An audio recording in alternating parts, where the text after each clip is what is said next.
Em xin chào quý anh chị và công ty. Em là Bùi Sóng Hồng, sinh ngày 2 tháng 8 năm 1987 tại xóm 1, xã Bài Sơn, huyện Đô Lương, tỉnh Nghệ An. Đây là dòng xe em chạy đây.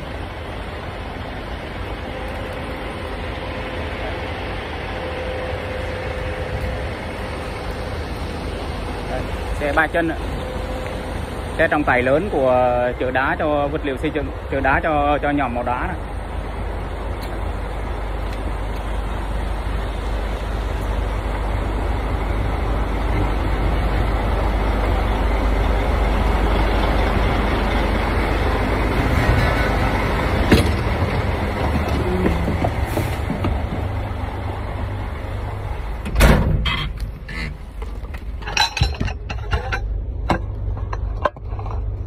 Xin phép quý vị và anh chị nha, em xin test một đoạn em đi xe của công ty